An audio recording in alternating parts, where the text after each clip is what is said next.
Hola, bienvenidos a Podcast Estación SOC. Hoy me encuentro desde el corregimiento de San Cristóbal, aquí en el área metropolitana de la ciudad de Medellín.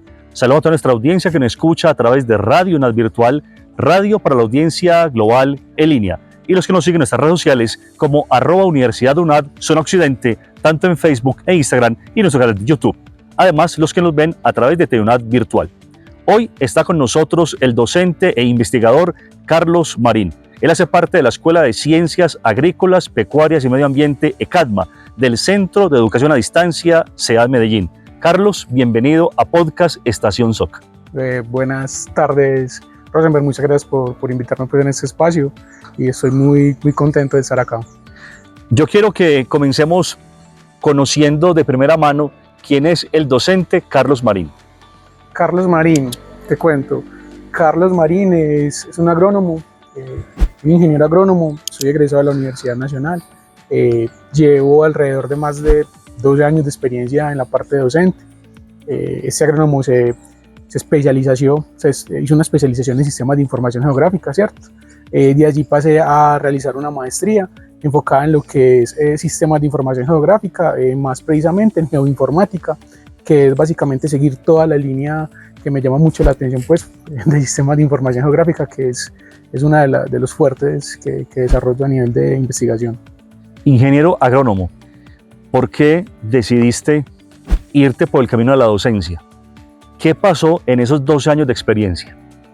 Básicamente la docencia siempre me ha llamado mucho la atención, yo poder influir en la vida de las personas, ¿cierto? Y esta parte de enseñanza es algo que a vos te marca, ¿cierto? En las primeras, cuando empecé pues en docencia, vos puedes poder influir mediante la enseñanza en los futuros de los estudiantes, de los egresados, pues ya cuando ellos finalizan sus procesos, te permite a vos tener otra visión de lo que es el entorno en el cual estás. Me gusta mucho eso. Influir en la vida de las personas. A veces cuando uno maneja el concepto de influir, entonces uno influye positiva o negativamente. En la parte académica, hablando del tema del agro, de la ruralidad, del componente práctico, en este caso, en el caso de la universidad, de la UNAD, ese conocimiento previo, cuando yo ya vengo con unos conocimientos establecidos, porque soy campesino, porque vengo desde mi familia que tiene una finca, y quise entrar a la universidad solo para, necesito el cartón, pero ya tengo el conocimiento. ¿Cómo influye uno en la vida de una persona de esas? Es muy complejo y eso se ha venido desarrollando con el pasar del tiempo, ¿cierto? Si bien vos lo decís, uno en primera instancia, cuando no está muy bien orientado, busca es como obtener la titulación y listo, y ya como que cumplió una fase de la vida. Pero ya cuando uno empieza a ver otras aristas que tienen estas situaciones, uno ya empieza como a fortalecerse. Lo que vos decís, sí, listo, yo ingresé, o de pronto muchas personas ingresan a las formaciones, específicamente trayéndolo pues a lo que es el ejercicio en UNAD, y ellos hay veces no están muy bien orientados, pero nosotros en la escuela tenemos una fortaleza. Más de, yo diría que del 60, 70, 80% de nuestros estudiantes son personas que están ya laborando, o son personas que están inmersas en la parte comercial, ya conocen la parte del campo, ya trabajan en empresas establecidas, trabajan en procesos. Entonces allí lo que uno está haciendo es terminándolos de ajustar en relación a lo técnico, ¿cierto? Y eso es lo que me gusta a mí, es influir en mejorarles el entorno en el que están, en mejorarles la parte de ingresos, es una realidad, ¿cierto? Sí. Y eso se va a derivar a que ellos mejoran el entorno familiar. En la Escuela de Ciencias Agrícolas, Pecuarias y Medio Ambiente, ECADMA, hablando específicamente aquí en el CEAD Medellín, estamos hablando de sistemas de información geográficas, el SIG. Antes y después, hablemos de cómo era la escuela antes del SIG y ahora con el SIG. Listo. Básicamente con los sistemas de información geográfica, ¿qué se nos ha permitido? Antes de eso es como, me gustaría como alinearte un poco con la parte de sistemas de información geográfica, de que ha surgido ese término, por qué existe. Esto empieza con la cartografía. Cartografía es mapa, ¿cierto? Vos te tenés que remitir empezamos desde los 500 años antes de Cristo, Entonces ahí empiezan a la gente, nosotros como humanidad, queremos dar dónde estamos parados, ¿cierto? Entonces, ¿qué empezamos a hacer? Cartografías. Claro. Vas a encontrar que hay una cartografía, hay un mapa muy rústico, pues 500 años antes de Cristo, está incluso tallado en piedra, entonces es a nivel de Babilonia. Listo, ahí tenemos el primer mapa. Después empezamos a encontrar a nivel de cultura que Egipto empezó a generar las primeras cartografías con el Nilo, entonces empezaron a hacer las parcelas. Listo. Después de allí seguimos saltando y empezamos más o menos en 1400, cuando se generan todas las cartografías, ya así mapas como tal, que le permitían a las personas, a la humanidad, empezar a distribuirse, empezar a navegar, ¿cierto? Ya después así hacemos un salto un poco grande, que empezamos en 1800, es cuando los sistemas de información empiezan como a pintarse, ¿cierto? ¿Qué pasa con los sistemas de información? O empiezan a generarse. Empiezan a integrar lo que son la cartografía de los mapas, lo que ya la humanidad viene conociendo, y empiezan a integrar los datos. ¿Cuál es el primer ejercicio que hacen? Con el cólera. Entonces, el primer ejercicio que hicieron es empezaron con los mapas que existían, y una persona, Jon Snow, empezó a pintar donde habían decesos por cólera. Entonces, él no era muy intenso en cartografía, ¿cierto? Sino que él empezó a pintar esta parte, a identificar, y casi que se empezó a generar los primeros procesos de análisis de mapas. ¿Qué encontraron allí? En ese tiempo había una creencia que el cólera se distribuía por el aire. ¿Y no? El que se dio cuenta que específicamente allí había una fuente, porque allí las personas tomaban agua con unas fuentes, que esa fuente era la principal vector para distribuir el cólera en esa parte puntual. Entonces allí se dio cuenta que los sistemas de información empezaron a tomar forma, ¿cierto? Ahí es cuando se puede decir que los primeros pinos. Ya después saltamos a donde ya con mayor fortaleza, que es 1960, cuando empezaron las empresas pues a establecerse. Entonces salió la principal empresa que todas las personas que manejan sistemas de información geográfica conocen, que es Esri. Antes de eso se empezaron a generar los primeros mapas con software, ¿cierto? Ya después de 60 a 80 es cuando empieza a fortalecerse mucho más. Estos software estoy contándolo así como a grosso modo, como no tan detallado ni tan técnico, para que lo tengas en cuenta. Ya entonces esta empresa empieza a fortalecer, a generar ya los software como tal, y empiezan a fusionarse con los GPS. ¿Listo? Ahí ya está el futuro, entonces empezamos a mirar lo que son satélites, empezamos a mirar lo que son drones, ¿cierto? Entonces ahí ya cuando lo puedo empezar a relacionar con la universidad. Nosotros a nivel de universidad tenemos un ejercicio muy interesante que se hace en el componente práctico, ¿cierto? Es el primero, el ejercicio que nos sirve como apoyo, como primera cuota para empezar a hablar de sistemas de información, que es cómo distribuir a los docentes a nivel de regiones, ¿cierto? Entonces ese ejercicio se hace en la escuela. ¿Cómo se hace? Entonces, ¿qué decían? Veas que tenemos las regiones, tenemos nuestros componentes prácticos, ¿cómo vamos a hacer para desplazarnos?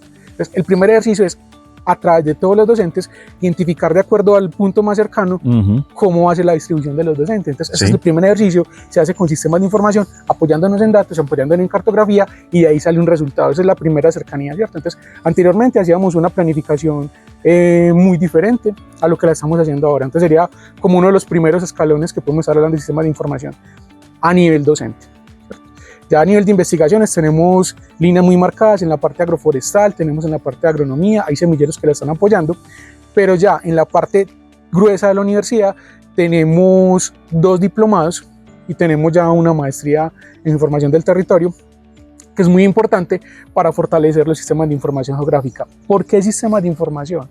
¿O por qué estamos buscando sistemas de información? Los sistemas de información cada vez con mayor fuerza, se van volviendo mucho más robustos, se van volviendo mucho más importantes en el desarrollo del territorio. ¿Por qué? No es lo mismo vos producir, ya hablando de agricultura, vos llegar y producir sin el apoyo de información secundaria obtenida a través de sensores, ¿cierto? O obtenida a través de imágenes, a producir así sin tener ese conocimiento. Entonces ahí cuando empezamos a hablar de agricultura de precisión. Listo, entonces estoy como derivando todo el proceso. Entonces es muy importante nosotros empezar a reconocer eso, ¿cierto? A nivel ejercicio de universidad, a nivel docente, que nos sirvió demasiado para hacer la distribución de los docentes en componente práctico. Ya después a nivel de lo que nosotros ofrecemos, de nuestro producto, ¿cierto? Que es a nivel de diplomados y a nivel de maestrías, que es para integrar el territorio. Y a la final lo que estamos buscando es que nuestros estudiantes, todo este concepto que ellos están adquiriendo en la universidad lo apliquen en su entorno. Es que todo esto de sistemas de información geográfica, ellos se apropien de estos términos, de estas técnicas, de estos procedimientos, y ellos lo apliquen en su entorno, que es lo que estamos buscando prácticamente. De hecho, se han realizado ejercicios interesantes con los estudiantes, ya que ellos en su instancia hacen parte de organismos importantes en donde viven, ¿cierto? O en el entorno al cual pertenecen, de partes administrativas, o en algunos casos hacen parte pues, de la gobernanza local, y lo están empleando en ejercicios de plan de ordenamiento de territorio o plan de ordenamiento territorial, y también la parte de plan de ordenamiento territorial agrícola. Entonces todo esto les fortalece esas capacidades para tomar mejores decisiones, ¿cierto? Carlos, ¿es costoso hacer sistemas de información? Los sistemas de información se pueden conseguir en diferentes fases. ¿Para qué está desarrollado un sistema de información en primera instancia? A nivel geográfico, vos puedes interpretar tu entorno mediante primero recolectar información. O sea, recolectar la información, yo quiero interpretar el entorno en el que tengo, recolecto la información, almaceno la información, ¿cierto? La proceso y genero un producto. Listo, entonces la proceso con software que ya tenemos desarrollados, que ya son unos software que pueden ser código abierto, código cerrado. Ahí es cuando empieza a contar el signo pesos. Eso, yo quiero que nos detengamos allí. ¿Cuáles son los implementos para hacer precisamente un correcto SIG? Computador, drones, cámaras, medidores. ¿Qué se necesita? Es una serie de secuencias, ¿cierto? Uh-huh. Porque vos puedes hacer SIG con algo tan simple como sin incurrir en gastos, ¿cierto? Por ejemplo, con código abierto, un software de código abierto, ¿cierto? QuantumJIS o QGIS básicamente, vos lo descargas y trabajas con él. Entonces recolectamos información primaria y ahí solamente estoy incurriendo en cosas de desplazamiento. Y estamos haciendo, por ejemplo, obtener datos del entorno, guardarlos en el software y procesarlos con código abierto. Listo. Ya si quiero extenderlo más, ¿qué puedo hacer? Entonces, tengo software, tengo que especificar a nivel de recolección de datos en campo, por ejemplo, con no GPS, que son los navegadores, no tiene un costo, ¿cierto? Sino que tendría que hacer unos GPS de precisión que te dan una precisión mucho más alta, ¿cierto? Que eso es lo importante del sistema de información, se llama la resolución espacial. Uh-huh. ¿Qué es eso? El detalle del dato que estoy recolectando, la precisión del dato, que eso es lo que literal tiene un valor muy alto en sistemas de información. Ya como recolecto la información, entonces se abre un abanico. Bueno, ¿vos qué querés? No, yo quiero precisión, listo, entonces necesitas elementos que tengan mayor precisión. Yo puedo hacerlo con un navegador GPS, que es el que todos tienen, no tiene muy buena precisión, ¿cierto? Tenemos un error alrededor de 8, 4, 3 metros, es decir, que donde estoy ubicado, él me puede dar ese tipo de error, o sea, no me ubica el punto preciso, claro, sino que me ubica un punto a la redonda de 8, 4, 3 metros. No, necesito más precisión. Entonces hagámoslo en tiempo real. Tiempo real indica unos equipos que sí tienen un costo más alto, ¿cierto? O un GPS que tiene una precisión centimétrica. Entonces ahí los costos se van aumentando. Claro. Si yo quisiera generar un producto, depende de la precisión que el usuario final me solicite. Porque yo puedo hacerlo con software abierto o con elementos o imágenes que puedo recolectar de sensores que ya lo tienen sin costo. Entonces ahí tengo una escala de grises muy amplia o un abanico muy amplio. Puedo hacerlo con una precisión muy alta, pero requiere costo. O puedo hacerlo con una precisión no tan alta, ¿cierto? Con software libre o con acceso libre y me va a generar también datos. Ya esa es la precisión del dato como tal. Yo me quiero detener allí en ese detalle de los costos. Es porque usted sabe que los estudiantes nuestros de la CASMA y de la universidad, hablemos en este caso de la CASMA, son personas que ya vienen con un conocimiento previo, sí, conocimiento ancestral, de su familia. Alguien puede decirle en un curso que tú tengas, en un componente práctico, estar haciendo un componente práctico de precisión y decir, y un estudiante le puede decir, profe, yo le puedo decir cuánto hay aquí, o cuánto mide esto, o tal cosa, o yo tengo la manera, y yo puedo llegar a ese mismo resultado sin necesidad de hacer eso. Y uno dice, no, espere, hay algo que hay que organizar, y vamos a establecer unos conocimientos, su conocimiento previo con el conocimiento técnico mío, ¿sí? Cuando se juntan esos dos momentos, del conocimiento previo con el conocimiento académico, que es tu formación, llega en ese momento un curso y ahí ¿qué puede suceder? Hace un punto que también es como muy bueno hablarlo acá, que es el componente práctico. El componente práctico en relación a lo que es por decirlo así, él encuentra esos dos mundos, siempre va a ocurrir. Entonces vos vas a tener la persona que a nivel agronómico tiene un manejo y es un manejo que ya viene ancestral, como lo he sido, tradicional, o tiene un sistema de producción tradicional, entonces vos llegas y le estás casi que induciendo o mostrando que hay otro sistema que le da el mismo resultado, incluso un resultado mejor, pero no es el que él tiene. Entonces ahí siempre se va a presentar esos choques, ¿cierto? Y más cuando tenemos ese tipo de situaciones pues que son ancestrales, siempre se van a presentar. Hay una situación en el campo que siempre va a ocurrir y que está ocurriendo y que es muy marcada, que es el relevo generacional. Entonces, en la parte del relevo generacional nos estamos dando cuenta que el campo se está quedando sin jóvenes, sin relevo, sin personas que sigan el proceso, sin quien pase la vara. O sea, está quien la pase, pero no quien la reciba. Correcto. ¿Cierto? Entonces, pienso que esta parte de los sistemas de información, incluso lo hemos trabajado porque sé que es muy atractivo para las personas jóvenes, la parte de sistemas, la parte de ver un dron, la parte de ver un GPS, la parte de ver una imagen satelital, de ver la casa desde Google Maps o de ver desde un satélite la casa. Eso es muy atractivo. Claro. Entonces eso también se utiliza como llamar a ese relevo a que haga parte, no de la forma tradicional, sino utilizando otro tipo de medios.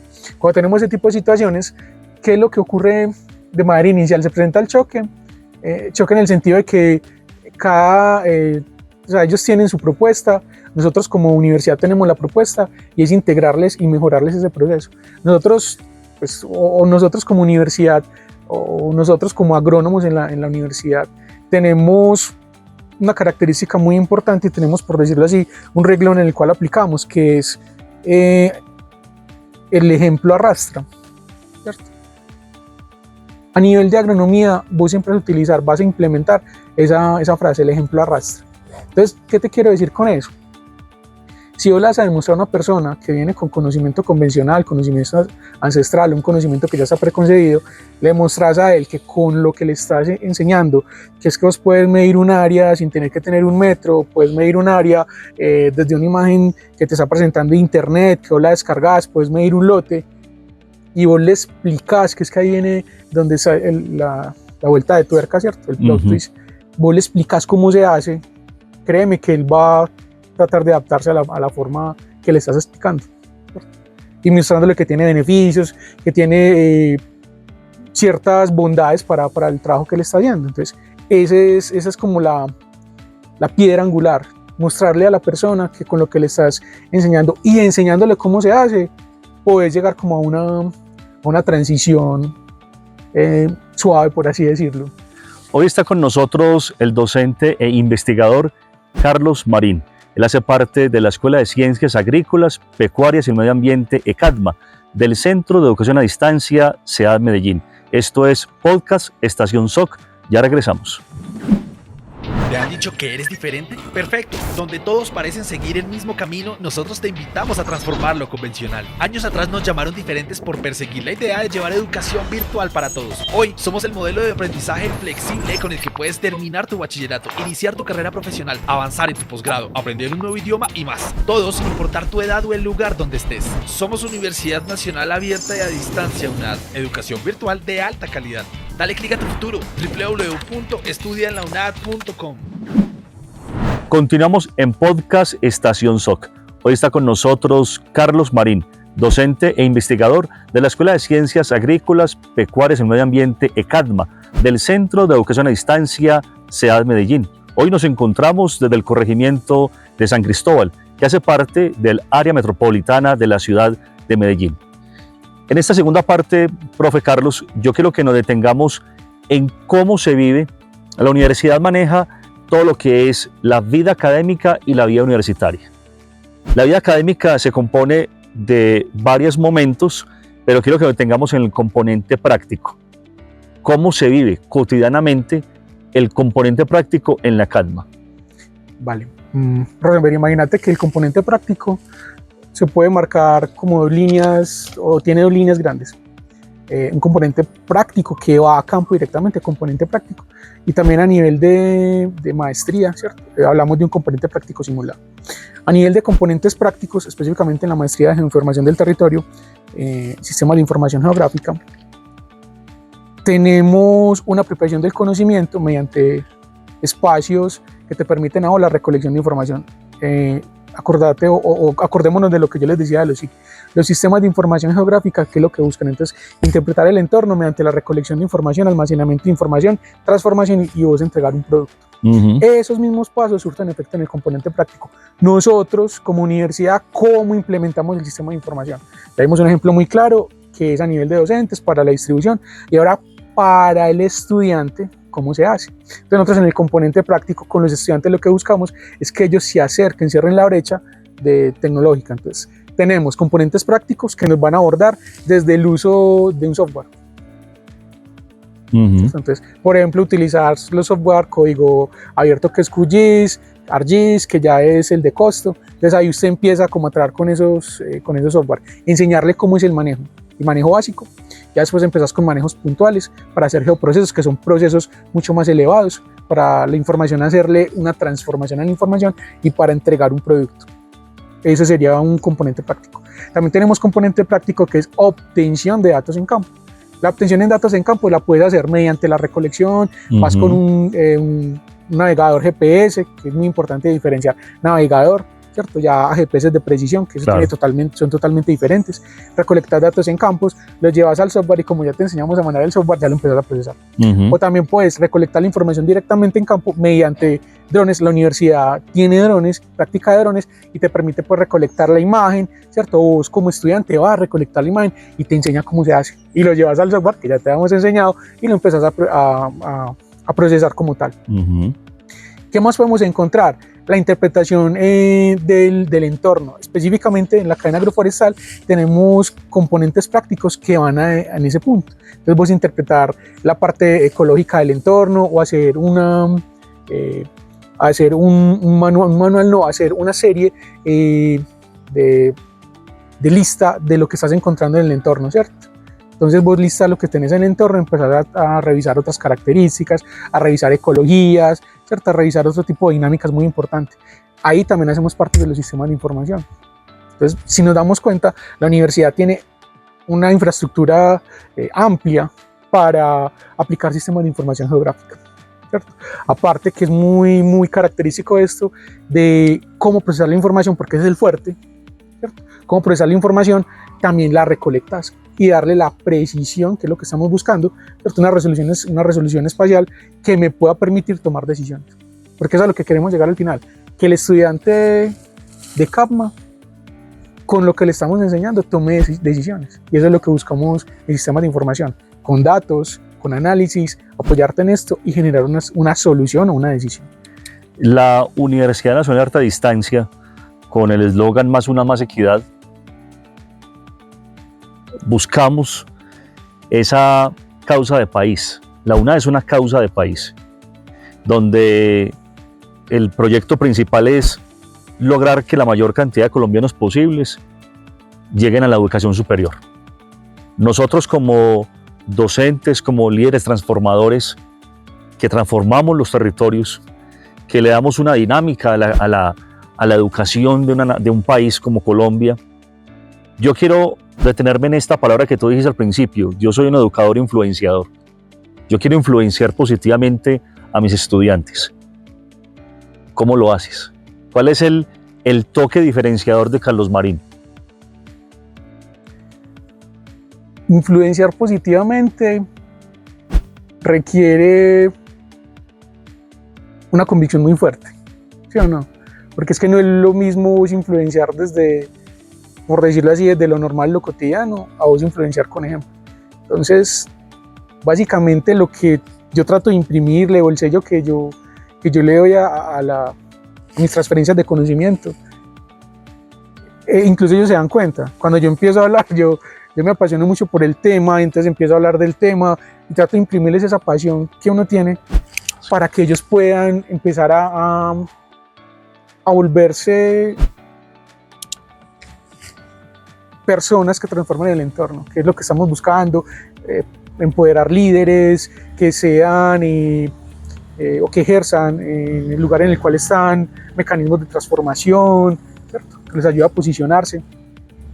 Básicamente la pasión con la que vos transferís los conocimientos pues sumado con la experticia y con lo que uno tiene de años y mostrándole que sí nos da resultados, mostrándole cómo se manipulan las herramientas, porque a la final son herramientas que nos van a llegar nos van a ayudar a llegar a determinado fin. Entonces eso es lo que buscamos y esa es como la característica que le imprimo. De hecho, eso es como trato de siempre tener una actitud muy positiva al momento de hacer las transferencias, de hacer las IPAs, de hacer las sesiones virtuales, de estar con ellos en el componente práctico. Me encanta mucho el componente práctico porque es donde se decanta todo lo que estamos viendo en el ambiente virtual, ¿cierto? En el aplicativo, y vas a ir a campo y lo vas a llevar a práctica. Y ahí es donde te conoces con el estudiante, donde hablas, donde intercambias, donde generas ese tipo de lazos, donde generas ese tipo de sinergias, donde le imprimís la pasión con la que vos hablas, con la que vos das un tema, donde le das, por decirlo así, ese incentivo a él, donde esa chispa, uno trata de transferirla. Ya la cuestión es que ellos empiecen a continuar, o sea, que ellos continúen con esa chispa, que ellos sigan esparciendo esa chispa. Tú vas conociendo la universidad, la mega universidad, que ya llegamos a más de 300.000 estudiantes a nivel nacional, que no hemos expandido, ahora estamos en proyectándonos a una Asia-Pacífico, ya estamos en una Unión Europea, hace unos cuantos años estamos en una Florida y vamos creciendo. Ya estamos creando el CIP Santa Fe Antioquia UNAD UNESCO, ese convenio que hicimos con la UNESCO también para brindar más educación a toda la gente del Cono Sur y de otras nacionalidades. Yo quiero detenerme y quiero finalizar con esta pregunta, Carlos, y es ¿por qué, desde tu punto de vista como docente, que estás conociendo todo el proceso de la CADMA, por qué un estudiante, alguien que nos está escuchando por Radio UNAD Virtual o que nos vea por las redes sociales, por qué elegir la UNAD como su escuela, como su universidad, como su punto de partida formativa? La UNAD tiene muchas bondades, muchas fortalezas para ofrecerle a los estudiantes. Una de ellas es la flexibilidad en la cual ellos se pueden adaptar con los horarios, ¿cierto? Otra de ellas me parece muy importante, es todo el sistema al que ellos se pueden conectar, ¿cierto? Todo el andamiaje que la universidad ofrece a nivel de cursos, a nivel de formación y los profesionales que la soportan, ¿cierto? Nosotros los docentes. Tenemos docentes a nivel de escuela muy buenos, ¿cierto? Que van a transferir literal la actualidad de los entornos en los cuales ellos están. Entonces, mediante la profesionalización, ¿por qué UNAD? Por la flexibilidad, ¿por qué UNAD? Por las características que esto tiene. ¿Por qué? Porque está creciendo cada vez, tiene mayor reconocimiento. ¿Por qué UNAD? Por la calidad de profesional que va a surgir al finalizar el proceso educativo. Hay muchas bondades con la UNAD, ¿cierto? Y permite a los estudiantes que se encuentran en lugares muy retirados de los cascos urbanos acceder a formación profesional. Es otra característica que yo creo que es muy atractiva, ¿cierto? Para los estudiantes, para las personas que quieran convertirse en estudiantes de UNAD, bienvenidos y ojalá hagan parte de esta universidad, de esta mega universidad. Profe Carlos, fue un gusto haber estado contigo hoy en Estación SOC. Muchas gracias, muy amable por haberme invitado. Hoy estuvo con nosotros el docente e investigador Carlos Marín. Él hace parte de la Escuela de Ciencias Agrícolas, Pecuarias y del Medio Ambiente ECADMA, de aquí, del Centro de Educación a Distancia CEAD Medellín. Hoy estuvimos desde el corregimiento de San Cristóbal en el área metropolitana de la ciudad de Medellín. Esto es Podcast Estación SOC. Hasta pronto.